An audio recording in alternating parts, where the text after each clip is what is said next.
Hi hello everyone, welcome back to my YouTube channel. ಇವತ್ತಿನ ಈ ವಿಡಿಯೋದಲ್ಲಿ ಇದಯಂ ಮುರುಳಿ ಮೂವಿಯ ರಿವ್ಯೂ ಮಾಡ್ತಾಯಿದ್ದೀನಿ. ಈ ಮೂವಿಯ ಬಜೆಟ್ ಏನು, ಕಲೆಕ್ಷನ್ ಏನು, ಮತ್ತು ಬಿಡುಗಡೆ ಆಗಿದ್ದ ದಿನಾಂಕ, ಡೈರೆಕ್ಟರ್ ಹೆಸರು, ಪ್ರೊಡ್ಯೂಸರ್ ಹೆಸರು, ಹಾಗೆಯೇ ಈ ಮೂವಿಯಲ್ಲಿ ಯಾರ್ಯಾರು ನಟ ನಟಿಯರು ಇದ್ದಾರೆ, ಇನ್ನೂ ಹಲವಾರು ಫ್ಯಾಕ್ಟ್ಗಳನ್ನು ಈ ವಿಡಿಯೋದಲ್ಲಿ ತಿಳ್ಕೊಬರೋಣ.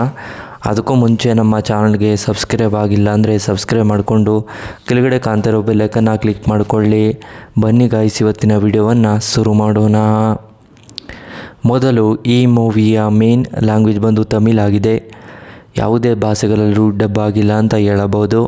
ಹಾಗೆಯೇ ಈ ಮೂವಿಯ producer by Akash Bhaskar, director by Akash Bhaskar.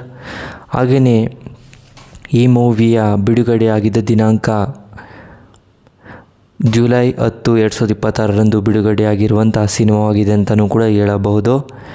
ಹಾಗೆಯೇ ಈ ಮೂವಿಯಲ್ಲಿ ಯಾರ್ಯಾರು ನಟ ನಟಿಯರು ಇದ್ದಾರೆ ಅನ್ನೋದನ್ನು ನೋಡೋದಾದರೆ, ಮೊದಲು ಅಥರ್ವ, ಫಹದ್ ಫಾಸಿಲ್, ಕಯದು ಲೋಹರ್, ಇನ್ನೂ ಹಲವಾರು ಆ್ಯಕ್ಟರ್ಸ್ಗಳು ಈ ಮೂವಿಯಲ್ಲಿ ನಟನೆ ಮಾಡಿದ್ದಾರೆ ಅಂತ ಹೇಳಬಹುದು. ಹಾಗೆಯೇ ಈ ಮೂವಿಯ ಬಜೆಟ್ ನೋಡಿದರೆ ಸುಮಾರು 20 ಕೋಟಿಯಿಂದ 30 ಕೋಟಿವರೆಗೆ ಬಜೆಟನ್ನು ಹಾಕಿದ್ದಾರೆ ಅಂತ ಹೇಳಬಹುದು. ಕಲೆಕ್ಷನ್ ನೋಡಿದ್ರೆ ಒಂದು 43 ಕೋಟಿ ಕಲೆಕ್ಷನನ್ನು ಮಾಡಿದೆ ಅಂತ ಹೇಳಬಹುದು. ಹಾಗೆಯೇ ಈ ಮೂವಿಯ ತಮಿಳಲ್ಲಿ ಸಾಂಗ್ ಕೂಡ ತುಂಬ ಅದ್ಭುತವಾಗಿ ಕೊಟ್ಟಿದ್ದಾರೆ ಅಂತ ಹೇಳಬಹುದು. ಹಾಗೆಯೇ ಆಡಿಯನ್ಸ್ಗಳು ಕೂಡ ಸಿಕ್ಕಾಪಟ್ಟೆ ಇಷ್ಟಪಡುವಂಥ ಸಿನಿಮಾವಾಗಿದೆ ಅಂತಲೂ ಕೂಡ ಹೇಳಬಹುದು. ಹಾಗೆಯೇ ಫಹದ್ ಫಾಸಿಲ್ ಅವರು ಈ ಮೂವಿಯಲ್ಲಿ ತುಂಬ ಅದ್ಭುತವಾಗಿ ಆ್ಯಕ್ಟಿಂಗನ್ನು ಮಾಡಿದ್ದಾರೆ ಅಂತ ಹೇಳಬಹುದು. ಕಯದು ಲೋಹರ್ ಅವರು ಕೂಡ ಈ ಮೂವಿಯಲ್ಲಿ ತುಂಬ ಅದ್ಭುತವಾಗಿ ಆ್ಯಕ್ಟಿಂಗನ್ನು ಮಾಡಿದ್ದಾರೆ ಮತ್ತು ಈ ಮೂವಿಗೆ ಮೆಚ್ಚುಗೆಯನ್ನು ಕೂಡ ಕೊಟ್ಟಿದ್ದಾರೆ ಅಂತಲೂ ಕೂಡ ಹೇಳಬಹುದು. ಹಾಗೆಯೇ ಆಡಿಯನ್ಸ್ಗಳು ಕೂಡ ಸಿಕ್ಕಾಪಟ್ಟೆ ಇಷ್ಟಪಟ್ಟಿದ್ದಾರೆ ಮತ್ತು ಸಾಂಗ್ ಕೂಡ ಸೂಪರ್ ಹಿಟ್ ಆಗಿದೆ ಅಂತಲೂ ಕೂಡ ಹೇಳಬಹುದು.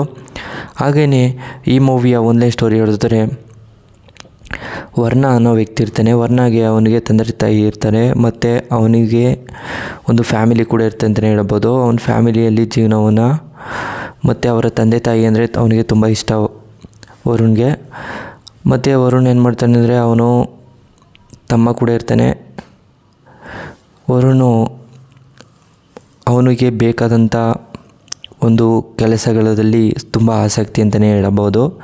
ಕೆಲಸದ ಮೇಲೆ ತುಂಬ ಆಸಕ್ತಿ ಇರೋ ಕಾರಣದಿಂದ ಅವನಿಗೆ ಬೇರೆ ಕಡೆ ಎಲ್ಲೂ ಕೂಡ ಒಂದು ಎಂಜಾಯ್ಮೆಂಟನ್ನು ಕೂಡ ಮಾಡ್ತಾ ಇರೋದಿಲ್ಲ. ಆದ್ದರಿಂದ ಅವರ ತಂದೆ ತಾಯಿ ತುಂಬ ಕೆಲಸದಲ್ಲಿ ಒತ್ತಡದಿಂದ ಕೆಲಸ ಅಂತ ಎನಿ ಟೈಮ್ ಕೆಲಸದಲ್ಲೇ ಇರ್ತಾನೆ. ಇವನಿಗೆ ಒಂದು ಮದುವೆಯನ್ನು ಮಾಡಬೇಕು ಅಂತೇಳಿ ಮದುವೆ ಕೂಡ ಮಾಡ್ತಾರೆ. ಆಮೇಲೆ ಮದುವೆ ಆದಮೇಲೆ ಕೆಲವು ದಿನಗಳ ನಂತರ ಏನಾಗುತ್ತೆ ಅಂದರೆ, ಆ ಹುಡುಗಿ ಬೇರೆ ಹುಡುಗನ್ನ ಇಷ್ಟಪಡ್ತಾ ಇರೋದು ಗೊತ್ತಾಗುತ್ತೆ. ಆವಾಗ ಏನಾಗುತ್ತೆ ಅಂದರೆ, ವರುಣು ಆ ಹುಡುಗಿ ತನ್ನ ಹೆಂಡತಿ ಯಾರನ್ನ ಇಷ್ಟಪಡ್ತಿದ್ದಾರೋ ಅವರ ಜೊತೆನೇ ಇರಲಿ ಅಂತೇಳಿ ಅವರ ಪ್ರೀತಿಸಿದ ಹುಡುಗನ ಜೊತೆನೇ ಮದುವೆ ಮಾಡಿ ಕಳಿಸ್ಬಿಡ್ತಾರೆ. ವರುಣ್ ಕೂಡ ಅವ್ರ ತಂದೆ ತಾಯಿ ತುಂಬ ಬೈತಾರೆ, ಆದರೂ ಕೂಡ ತಲೆ ಕೆಡಿಸ್ಕೊಳ್ದೆ ಅವ್ರ ಬಗ್ಗೆ ಅವನ ಪಾಡಿಗೆ ವರ್ಕನ್ನು ಮಾಡ್ಕೊಂಡು ಹೋಗ್ತಾ ಇರ್ತಾನೆ. ಅಲ್ಲಿನ ಒಂದು ಹುಡುಗಿ ವರುಣ್ನ ತುಂಬ ನೋಡಿ ಇಷ್ಟಪಟ್ಟಿರ್ತಾರೆ ಮತ್ತು ಆ ವರುಣ್ ಹತ್ರನೂ ಕೂಡ ಮಾತಾಡಿ ಅವ್ರಿಗೆಲ್ಲ ಗೊತ್ತಿರುತ್ತೆ. ಆದರೆ ಹುಡುಗಿ ಹೋಗಿ ವರುಣ್ ಅವರ ತಂದೆ ತಾಯಿ ಹತ್ರ ರಿಕ್ವೆಸ್ಟ್ ಮಾಡಿಕೊಂಡು ಮದುವೆ ಕೂಡ ಮಾಡ್ಕೊಳ್ಳೋಕ್ಕೆ ಏರ್ಪಾಡು ಮಾಡ್ತಿರ್ತಾರೆ. ವರುಣ್ಗೆ ಗೊತ್ತಾಗುತ್ತೆ ಮದುವೆಯನ್ನು ಮಾಡೋಕ್ಕೆ ಸಿದ್ಧವಾಗಿದ್ದಾರೆ ಮತ್ತು ಗೊತ್ತಾಗುತ್ತೆ ಅವನಿಗೆ ಯಾವ ಹುಡುಗಿ ಅಂತಲೂ ಕೂಡ ಗೊತ್ತಿರುತ್ತೆ. ಆದರೂ ಕೂಡ ಅವನು ತಲೆ ಕೆಡಿಸ್ಕೊಳ್ಳೋಕೆ ಹೋಗದೆ ಅವನ ಕೆಲಸವನ್ನು ಮಾಡ್ಕೊಂಡು ಹೋಗ್ತಾ ಇರ್ತಾನೆ. ಕೆಲವು ದಿನಗಳ ನಂತರ ಆ ಹುಡುಗಿನೇ ಕರೆದು ಪ್ರಪೋಸ್ ಕೂಡ ಮಾಡ್ತಾಳೆ, ಅಕ್ಸೆಪ್ಟ್ ಕೂಡ ಮಾಡ್ಕೋತಾನೆ. ಮತ್ತು ಅವನಿಗೆ ಆ ಹುಡುಗಿಗೆ ಒಂದು ಡ್ರೀಮ್ ಹೌಸ್ ಬೇಕಾಗಿರುತ್ತೆ. ಅವ್ರಿಗೆ ಬೇಕಾದಂಥ ಒಂದು ಮನೆಯನ್ನು ಕೂಡ ಕಟ್ಕೊಡ್ತಾರೆ ಮತ್ತು ಅವನಿಗೆ ಓಡಾಡೋಕ್ಕೆ ಒಂದು ಕಾರ್ ಕೂಡ ತಗೋತಾರೆ ಮತ್ತು ತುಂಬ ಲೈಫ್ ಸ್ಟೈಲು ಲಕ್ಸುರಿಯಾಗಿ ನಡೆಸ್ಕೊಂಡು ಹೋಗ್ತಾ ಇರ್ತಾರೆ ಜೀವನವನ್ನು.